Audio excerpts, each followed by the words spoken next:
Meu nome é Adriano, sou técnico da Copse, cooperativa responsável em prestar assistência técnica aos empreendimentos do Projeto Bahia Produtiva. Atualmente a gente trabalha na região da Bacia do Jacuípe e o Piemonte do Paraguaçu. O Projeto Bahia Produtiva é muito importante para o desenvolvimento das comunidades e regiões, porque o governo, através de uma parceria com o Banco Mundial, né, e o incentivo da CAR e a executora Copse, eles investem, né, tem um incentivo financeiro e um incentivo também de orientação técnica, né, para os empreendimentos das comunidades rurais. Aqui mesmo a gente está na propriedade do apicultor Renilton, né? A gente vai falar um pouco aqui sobre a questão da apicultura, né, da produção de própolis. Meu nome é Renilton, eu sou técnico do MOC. Iniciei no movimento social em 2002, onde fui convidado por Ivan Berg a participar de uma reunião no Sindicato dos Trabalhadores Rurais. E a partir do momento que eu participei dessa reunião, comecei a participar dos movimentos. Entrei no MOC em 2003 pelo projeto Prosperar 2004, 2003, 2004, um projeto chamado Projeto Prosperar, onde o Projeto Prosperar, alguns jovens trabalhavam nas comunidades, repassando, multiplicando algumas informações. Então esses jovens eram capacitados na prática, né, pelos técnicos, e ele voltava para a comunidade para ele repassar essas informações. Depois disso aí, a partir de 2006, 2007, fiz um projeto, um Pronaf, uma linha de crédito pelo banco, onde eu comprei minhas primeiras caixas de abelha. Foi daí que deu início à criação de abelhas. A partir daí comecei a participar dos eventos, de cursos, e comecei a produzir mel, né? Comecei aumentando minha produção. A partir de 2018, já produzindo uma quantidade razoável, 70, 80 colmeias, eu comecei,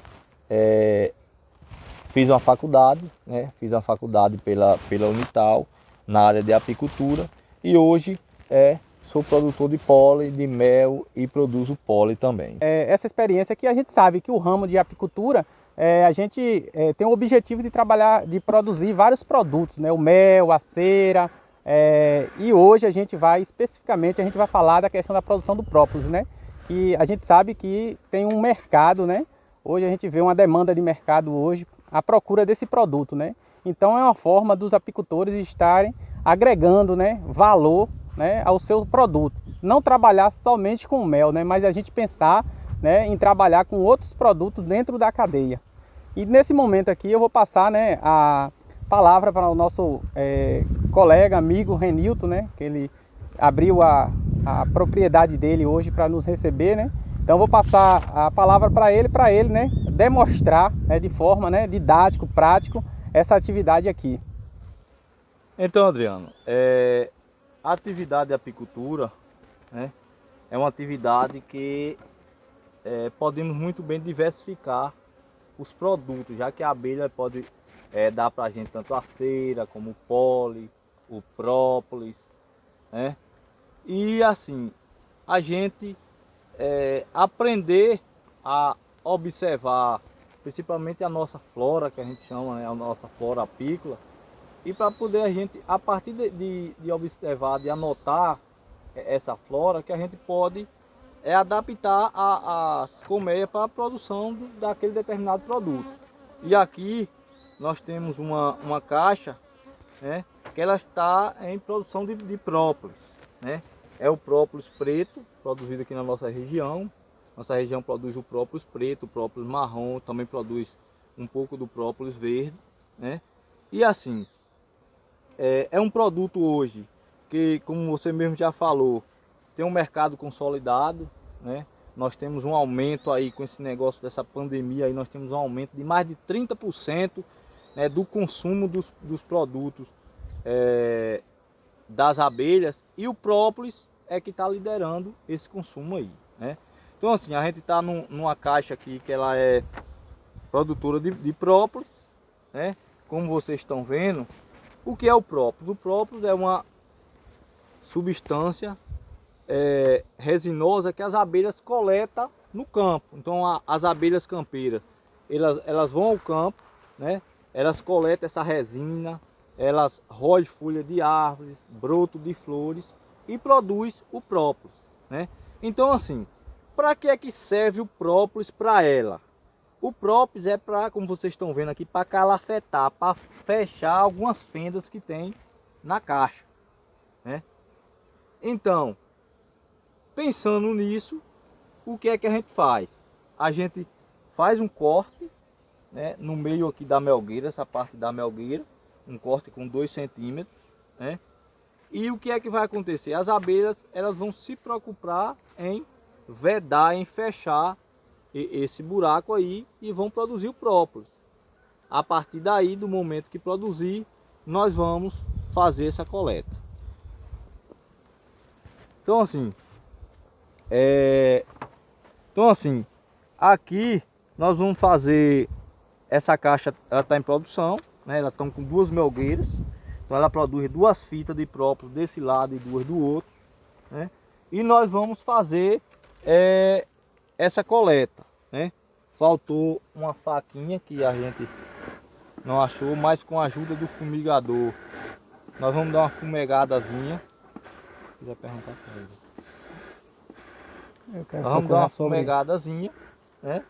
Quero procurar, Renilton, vou tirar uma dúvida com você aqui. Você falou, Renilton, sobre a questão do pólen, né? Da qualidade, a da cor, coloração preta, tal, própolis. E pelo que você, o própolis, você me falou que tem outras colorações, né? Então eu quero saber o porquê, né? E se tem alguma diferença, né, na questão da qualidade e tal, entendeu? Isso. Tem algumas regiões, porque o própolis, como eu falei para vocês, são de algumas plantas que existem na nossa região. O que é que acontece? A nossa região produz mais o própolis preto e o própolis marrom, porque a vegetação nativa que nós temos produz essa qualidade de própolis. Por exemplo, a região do mangue, ele já produz o própolis vermelho, porque tem uma planta lá chamada rabo de bugio, que as abelhas roem essa planta e elas produzem o própolis vermelho. Em Minas, por exemplo, eles produzem o própolis verde, né, que é do alecrim do campo. As abelhas coletam a resina do alecrim do campo, roem as folhas e produzem esse própolis verde.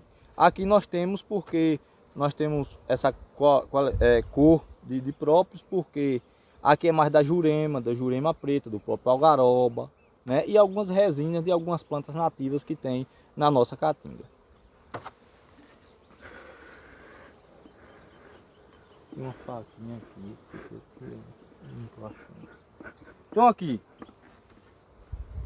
para a gente fazer a colheita é simplesmente a gente cortar, vamos adaptar aqui o formão para fazer essa coleta. Não sei se vai dar certo, mas porque é muito grosso, mas nós vamos tentar fazer essa coleta com o formão. Ajuda aqui no fumegador. O formão para acabar de inteirar tá cego.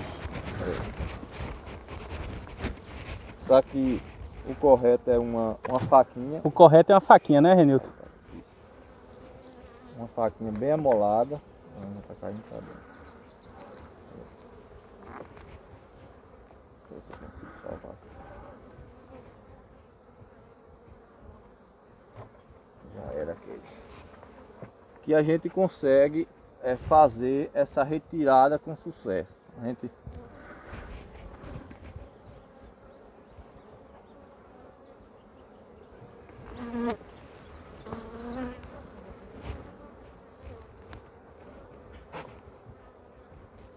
sai esse pedaço aqui.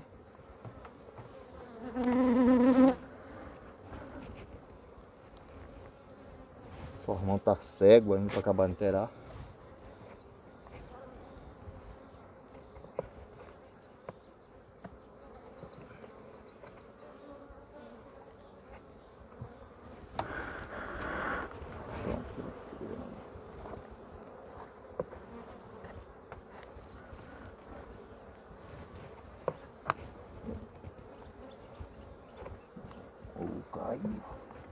Oh, Jesus, esqueci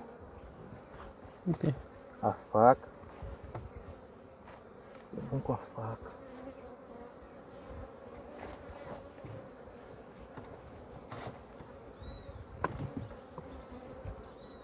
Vai cair, Renilton. Tem... Ó, a mão tá mais cega do que... Então, gente, é assim. O própolis, ele... Depois que a gente colhe ele aqui, nós vamos levar ele ao freezer e congelar ele, né? O ideal hoje, a qualidade, para sair o própolis com a qualidade perfeita, nós temos que colher a cada 7 dias. 7 dias é um período que a gente deve produzir, colher o própolis, né? Porque a partir de 7 dias ele começa a oxidar, ficar meio ressecado e perde algumas qualidades, né? Na questão dos nutrientes. Vamos fazer outra colheita aqui.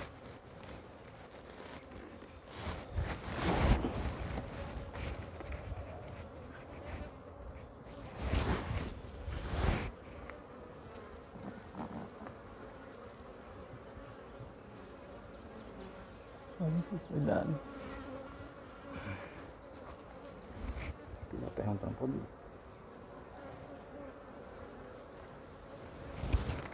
Sim, Renilton, você falou do processo, né? Após coleta do própolis, né? Você tem que levar, congelar ele. Dá para você ir falando aí, finalizando, falando todo o processo, né?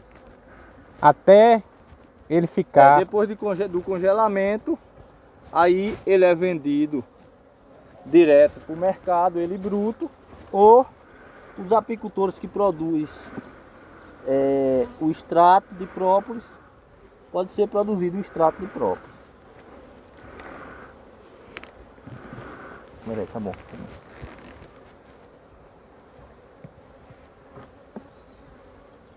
É tanta coisa que a gente esquece. Não lembra de... Ô Renilton, em média, Tá bom, peraí, tá. em média, você tem mais ou menos a base média numa caixa, uma colmeia, quantos gramas você consegue fazer a coleta durante um mês, ou sei lá, dá para você a gente tem uma média pra aqui gente? de 60 gramas por colmeia a cada 5 dias. Então é uma média boa, né? É uma média boa que, se é alimentada, dá para produzir até mais, né? Durante o ano todo, ou você consegue coletar durante o ano todo, ou depende da fase do ano, do período, né? Período seco, tal, cai um pouco, ou não pode fazer durante o período seco? Pode sim. Durante o período seco é uma época em que se produz muito própolis também. Agora sim, precisa alimentar o enxame, né? Porque precisa alimentar com alimentação energética, à base de açúcar, 50% de água, 50% de açúcar, que é uma alimentação energética, serve como combustível da abelha. Então a abelha consome o alimento e ela vai voar para a busca do própolis. Então se produz durante o ano todo, né? Dá para produzir durante o ano todo. Continuando, aqui nós vamos fazer a coleta do própolis dessa segunda caixa, onde são caixas que elas foram trabalhadas geneticamente para produzir própolis, né? Já que é assim, a abelha é parecida com o animal, né? Não tem a vaca leiteira, a vaca boa de leite, a vaca que produz aquele leite, do mesmo jeito é a abelha, né? A produção de própolis, a gente coloca os coletores em algumas caixas que elas não produzem. É natural, porque a genética daquela abelha não é adaptada para produzir própolis, né? Então assim, o que é que a gente faz? Primeiro a gente faz uns testes, né? Coloca alguns coletores para ver se a abelha ela produz própolis. Se ela produzir, a gente insere os coletores, né? Essa aqui, vamos fazer a colheita dessa aqui, essa segunda caixa. Como é que é? Oi? Quer mais aí?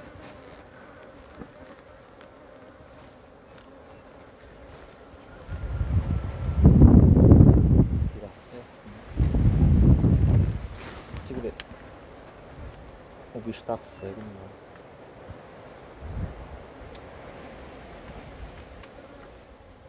Chega, tá cortando, não, tá arrancando. Olha aí, vê se não vê, velho.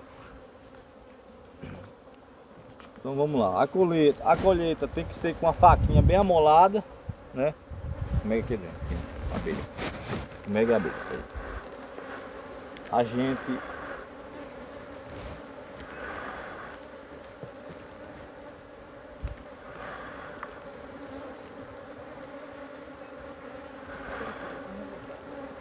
passa. Colher não.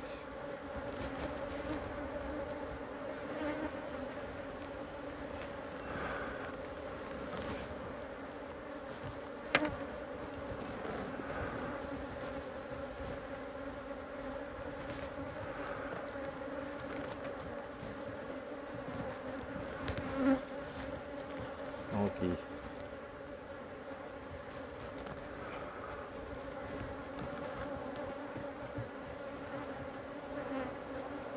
Então assim, gente, ó, o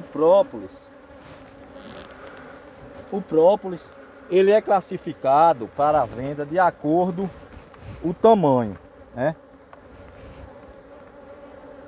Os pedaços de própolis menores, eles já têm outro valor, né? A partir de 3 centímetros, ele já é classificado como um produto de melhor qualidade e já é agregado valor em cima desse produto. Por isso que temos que, no momento da colheita, ter alguns cuidados, né, básicos, para que a gente não faça com que o própolis ele fique muito quebradiço. Então assim, é importante isso, salientar isso aí. Em relação à genética da abelha, a pergunta é: toda abelha produz própolis? Produz, só que tem algumas abelhas que produz mais do que outra, né? Então são essas abelhas, porque elas já têm uma genética para a produção de própolis, que a gente deve fazer o melhoramento genético aqui no apiário e colocar elas para produzir esse própolis, né? Então é importante isso. Hoje a apicultura, a gente tem que trabalhar muito a questão da genética da rainha, né?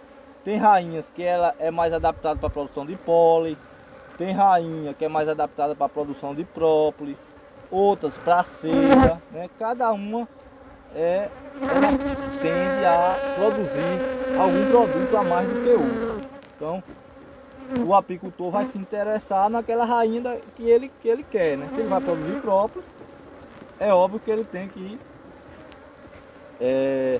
trabalhar com essa rainha que é boa para produzir própolis, né? E essas caixas aqui, elas são duas produtoras de própolis boas, muito boas.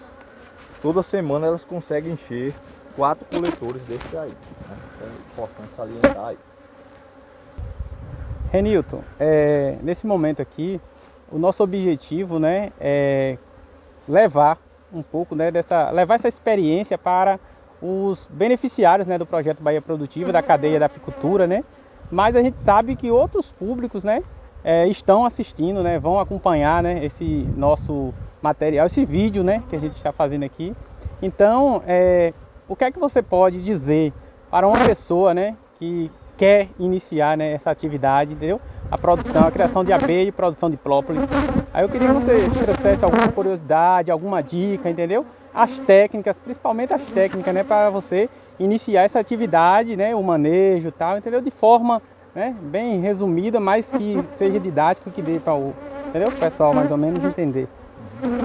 Então, Adriano, a atividade da apicultura, eu aconselho aquela pessoa que quer iniciar na atividade procurar se capacitar primeiro, tomar algum curso, né, ou juntar com outro apicultor da região que já trabalhe com abelhas, para começar a ir visitando o apiário, né, vendo como é a lida das abelhas, para depois disso aí estar inserindo suas colmeias. Se for para a produção de própolis, aqueles apicultores que já têm suas caixas e queiram começar a produção de própolis, Eu aconselho o seguinte, como eu falei anteriormente, não é toda a caixa, não é toda a colmeia que produz própolis, né? Tem algumas que a gente instala o coletor e ela não produz nada. Então, são abelhas que não têm aptidão para produzir própolis. O que é que a gente faz? O que é que a gente faz?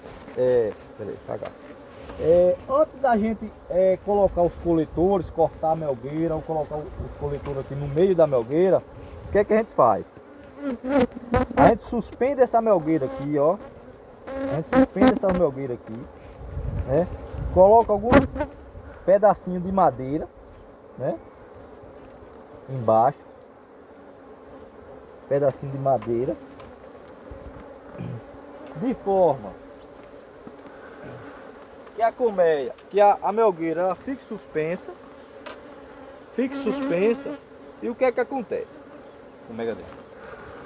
O que é que acontece? Se a abelha ela tiver aptidão para própolis, ela vai puxar o própolis aí e ela vai vedar, né?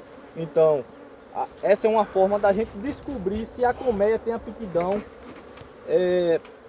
para puxar própolis, né? Antes do apicultor, eles introduziam ele cortar a melgueira.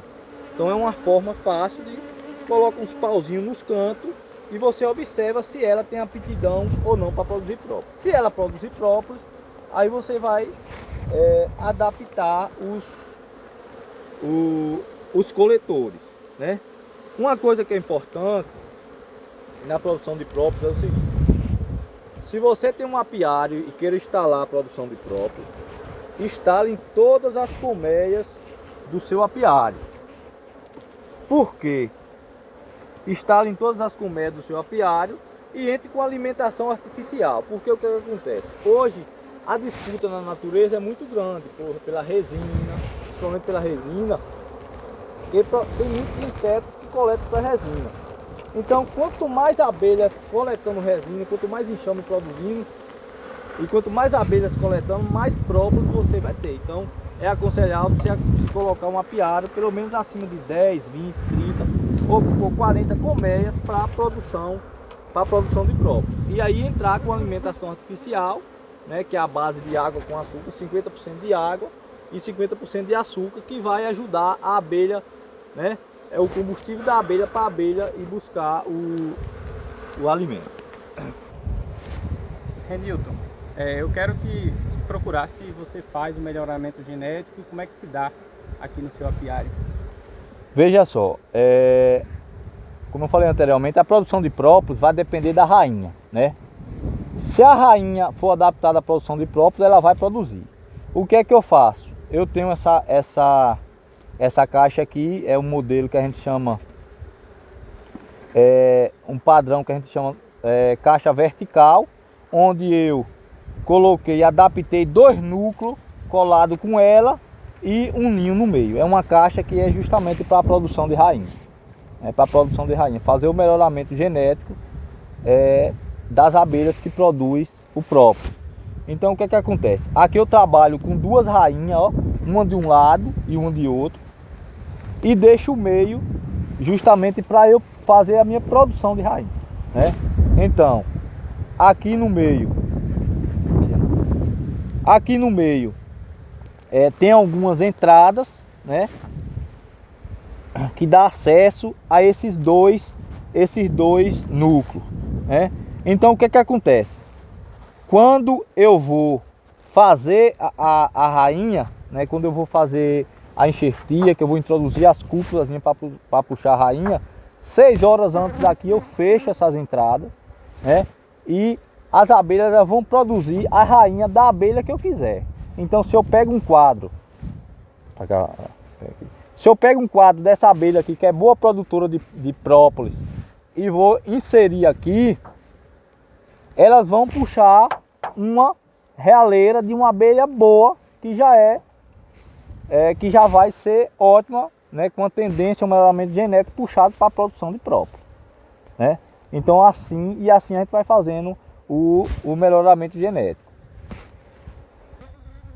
Renilton, você apresentando aqui, né, essa tecnologia, a gente sabe que muitos apicultores, né, ainda compram a cera, né? E também ainda utilizam ainda daquela técnica, né, de usar a lata, né, para, no caso, fazer esse processamento, né, da cera, né, essa transformação. Então eu quero que você fale para a gente a vantagem, né, de você utilizar esse método aqui e ao invés de você comprar ou então continuar com aquele métodozinho da lata de tinta. Veja só, qual é a vantagem de um derretedor desse a vapor? Primeiro, que o apicultor, ele coloca o quadro inteiro aqui dentro. Então, quando ele coloca o quadro inteiro aqui dentro, que o vapor chega aqui nele, o que é que acontece? Mata, higieniza o quadro, né? Derrete a cera. O apicultor não precisa ficar tirando cera dos quadros, porque isso acaba afogando os arames, né? Então, assim, é uma tecnologia muito boa que você, uma estruturazinha de uma dorna dessa aqui, cabe em média 36 quadros de ninho e cabe 60 quadros de melgueira, né? Então, assim, de uma vez só você consegue derreter uma quantidade boa de cera que de fato compensa aquele trabalho que você fez, né? Então, assim, é muito bom a tecnologia. Aconselho quem não tem, poderá fazer uma rapidinho, porque aumenta muito a questão da produtividade e diminuir a mão de obra do apicultor.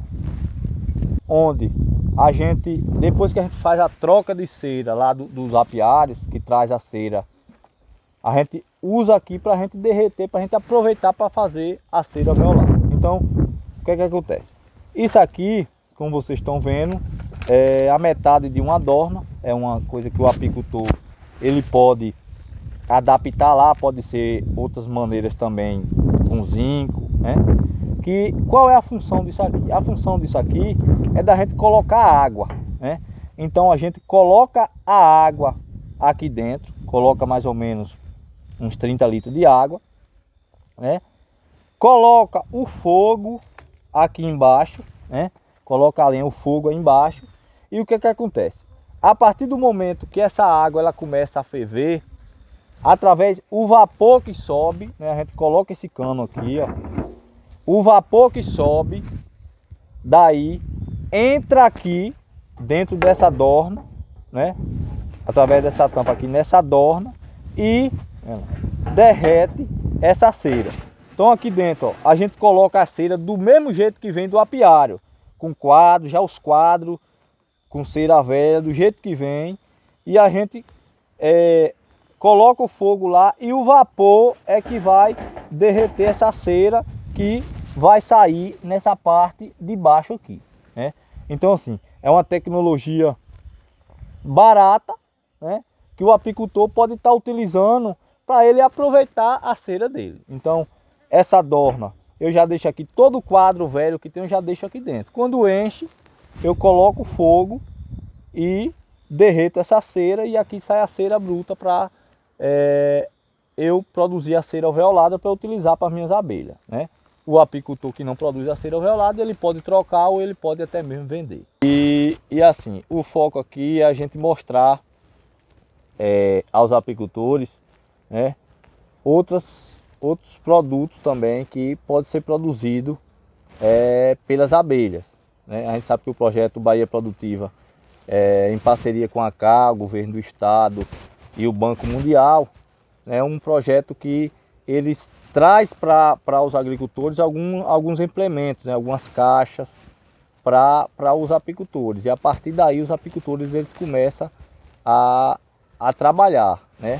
E onde é que a gente entra nisso aí? A gente entra nisso aí na questão da assistência técnica, orientando os apicultores como trabalhar com apicultura, né? Como produzir mel, como produzir própolis, como produzir pólen, né? E outros produtos das abelhas. Então aqui é um apiário de produção de pólen, né? Como vocês estão vendo, a produção de pólen o pólen é um produto, digamos assim, mais complicado para se trabalhar, porque tem que se coletar diariamente, todo dia, faça chuva, faça sol, temos que coletar o pólen e temos que alimentar as abelhas, né? Então, assim, é uma atividade que nem muitos agricultores se envolvem por essas questões, né, diárias. Mas é uma atividade muito boa que está em grande expansão na Bahia, né, e que assim requer também muita atenção do apicultor. Então assim, hoje a produção de pólen, o nosso consumo, o Brasil hoje tem capacidade de consumir 50 toneladas de pólen. E o que o Brasil produz não chega nem a 5 toneladas. Né? Então assim, é uma atividade que está assim, muito aberta e que necessita de muitos produtos. A estrutura de uma colmeia para a produção de pólen, né? Tem aqui o coxo, o que a gente chama a trampa, juntando tudo o coletor de pólen, onde vocês estão vendo na entrada da caixa, né? Uns furozinhos onde as abelhas passam carregada e derruba o pólen de baixo. E em cima a gente tem o alimentador de topo, onde a gente coloca o alimento para a abelha estar alimentando diariamente. Então assim, é uma atividade que requer muito cuidado do apicultor, requer muito cuidado, né? Mas também é uma atividade prazerosa, né? Aqui por baixo fica a parte do coxo, onde a gente retira para fazer a coleta do pólen, né? Aqui tem que ser feito diariamente. Então, agora a gente vai fazer uma demonstração da colheita do pólen, né? A colheita do pólen, como eu falei para vocês, é diariamente, todo dia tem que colher, porque o pólen é proteína, né? Então, se a gente deixar para o outro dia, ele estraga, não presta, fermenta, dá bicho, então não presta, tem que colher diariamente. Então aqui, ó, a gente vai, ó, na gavetinha, puxa a gavetinha, ó, bate aqui pro pólen descer, e aqui vem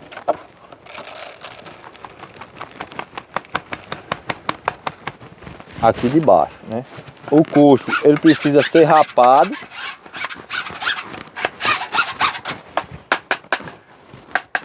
para que não fique sobra de pólen para outro dia. Que eu devolvo o coxo.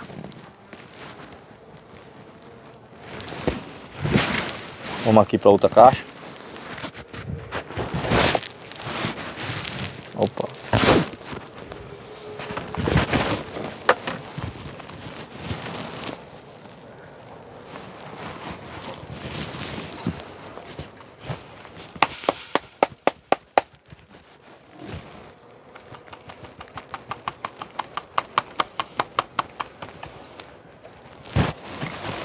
Raspa o coxo.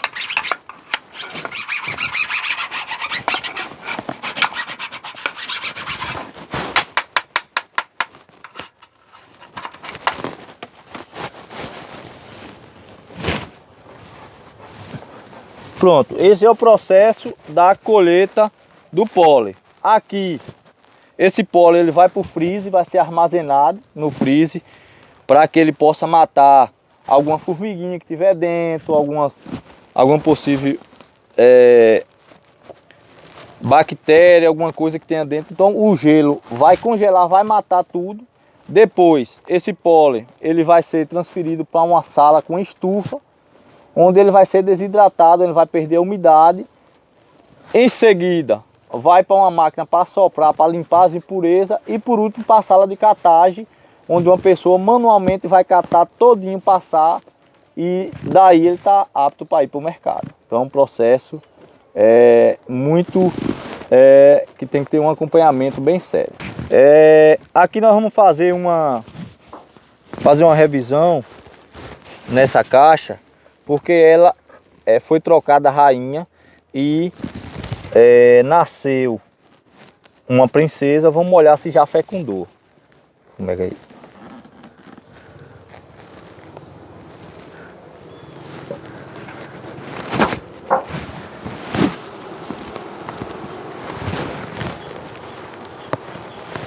É uma abelha que tem muito estoque de alimento, ó.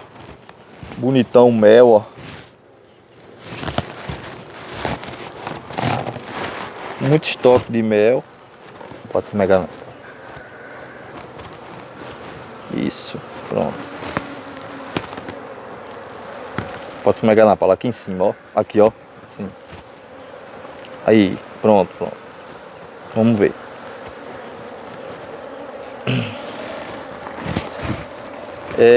Muito estoque de pole, ó. O pole que elas usam para estocar, né?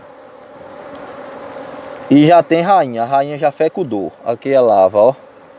Já tem uma lava aqui de 2 dias já. Então, é uma nova caixa. Pode pegar na pata. Que ela já vai ser usada, né? Já vou inserir o coletor de pole aqui para começar a produzir. Olha. Tá bom, Natal.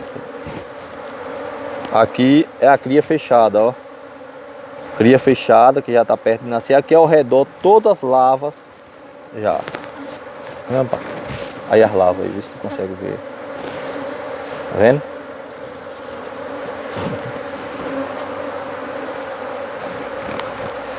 Então aqui essa rainha novinha da hora.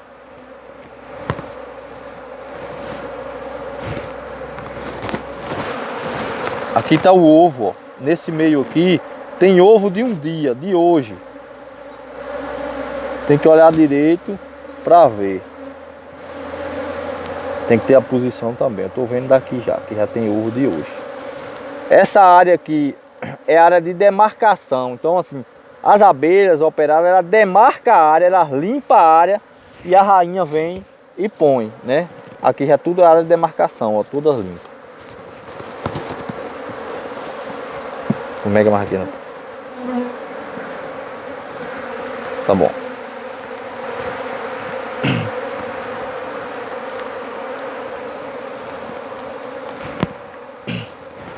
Então essa caixa vai passar por alguns manejos para poder entrar o coletor de pólen.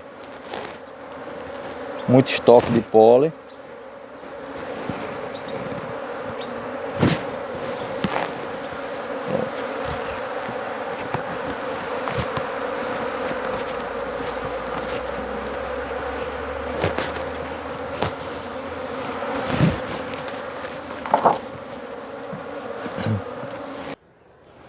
Então, agora a gente vai fazer uma demonstração como da colheita do pólen, né? A colheita do pólen, como eu falei para vocês, é diariamente, todo dia tem que colher, porque o pólen é proteína, né?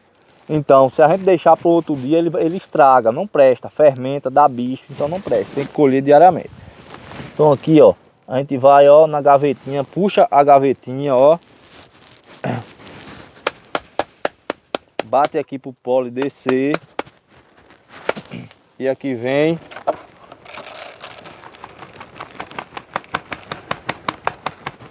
aqui de baixo, né? O coxo, ele precisa ser rapado.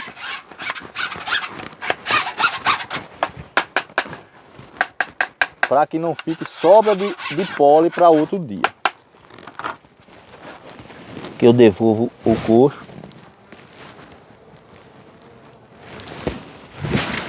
Vamos aqui para outra caixa. Opa.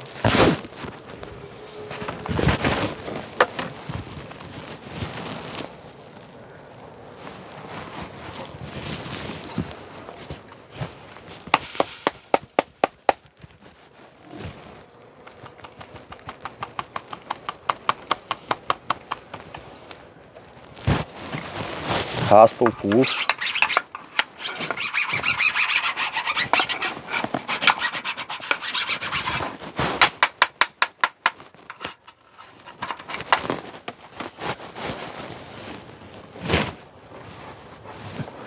Pronto, esse é o processo da colheita do pólen. Aqui, esse pólen ele vai para o freezer, vai ser armazenado no freezer para que ele possa matar alguma formiguinha que tiver dentro, alguma possível bactéria, alguma coisa que tenha dentro. Então o gelo vai congelar, vai matar tudo. Depois, esse pólen ele vai ser transferido para uma sala com estufa, onde ele vai ser desidratado, ele vai perder a umidade. Em seguida, vai para uma máquina para soprar, para limpar as impurezas e por último para a sala de catagem, onde uma pessoa manualmente vai catar todinho, passar e daí ele está apto para ir para o mercado. Então é um processo que tem que ter um acompanhamento bem sério. 4 quadros de cada abelha e estou formando um enxame, né? Enxame esse que vai dar origem futuramente à produção de pólen. Então, só para mostrar aqui, é um alimento, um enxame que ele já foi colocada uma realeira, né? A rainha já nasceu, porém não fecundou ainda. Já nasceu uma princesa e o que é que acontece? Quando nasce a princesa, ela nasce com 16 dias. Depois de 16 dias, ela vai dar um voo chamado voo nupcial para acasalar com o zangão. Depois que ela fazer o voo, ela retorna à caixa. Depois de uns 3, 4 dias, ela dá início ao processo de postura. Então, é uma caixa que está precisando da alimentação. Amanhã, no máximo, já tem que entrar com alimentação aqui, porque ela já comeram todo o estoque de alimento que tinha aqui. E se a gente não alimentar, nós vamos ter problema com ela, porque de fato está seca mesmo as caixas, né? Então aqui é fruto de uma divisão que vai estar produzindo uma rainha e também um próprio enxame, né? Aqui vai chegar um período que ela vai fracar, então eu vou pegar outro quadro de cria de outra abelha e vou reforçar aqui para poder o enxame, controlar o enxame.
A Ter à Distância é uma adaptação das atividades de assistência técnica e extensão rural do Bahia Produtiva, projeto do Governo do Estado da Bahia por meio da Secretaria de Desenvolvimento Rural do Estado da Bahia, executado pela CAR, Companhia de Desenvolvimento e Ação Regional, com recursos provenientes de acordo de empréstimo com o Banco Mundial. Essa modalidade visa dar continuação às atividades de capacitação e apoio para produtores, associações, cooperativas, empreendimentos produtivos e agentes comunitários rurais.